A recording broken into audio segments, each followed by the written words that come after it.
હવે આપ સાંભળશો સુરત જિલ્લાનો સમાચાર પત્ર, જેના લેખિકા છે લોપા દરબાર. ખારેકનો ઉપયોગ સૂકામેવા તરીકે કરવામાં આવે છે, પરંતુ આ ખારેક સૌથી વધુ રાજ્યના કચ્છમાં થાય છે અને તેના 80 જેટલા પ્રકાર આવે છે.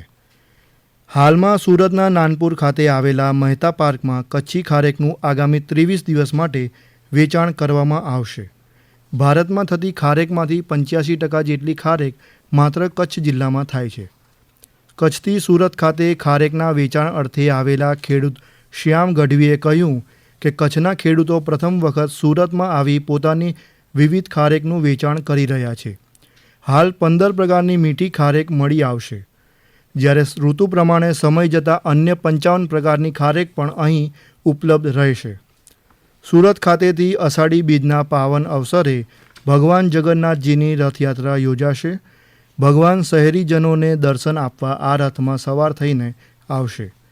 શહેરના ઇસ્કોન મંદિર દ્વારા તૈયાર કરવામાં આવેલા રથની વિશેષતા એ છે કે રથયાત્રા માટે જે રથ 17 વર્ષ પહેલાં બનાવવામાં આવ્યા હતા તેની લાકડીઓ આસામથી મંગાવવામાં આવી હતી.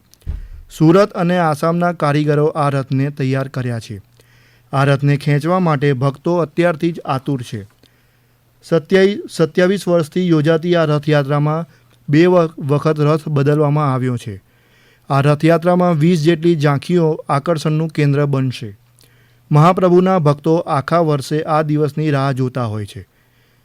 17 વર્ષ પહેલાં તૈયાર કરવામાં આવેલા આ રથમાં જ્યારે ભગવાન જગન્નાથજી, બલરામજી અને સુભદ્રાજી બિરાજમાન થાય છે, ત્યારે ભક્તો ભાવ વિભોર થઈ જતા હોય છે. હાલમાં રથયાત્રાને આખરી ઓપ આપવામાં આવી રહ્યો છે. ભગવાનના વાઘા વૃંદાવનથી બનાવવામાં આવ્યા છે. આ ઉપરાંત જગન્નાથ યાત્રા સંદર્ભે પોલીસ કમિશનરની અધ્યક્ષતામાં વિવિધ મંદિરોના સંતો અને મુસ્લિમ આગેવાનો વચ્ચે બેઠક યોજાઈ હતી, જેમાં શાંતિપૂર્ણ વાતાવરણમાં યાત્રા પૂર્ણ કરવા અપીલ કરવામાં આવી હતી. જિલ્લામાં બાગાયત ખાતાના અધિકારી કૃષ્ણાબેન પટેલે કહ્યું કે શહેરમાં છેલ્લા 2-3 વર્ષમાં કિચન ગાર્ડનનો અભિગમ વધવા લાગ્યો છે.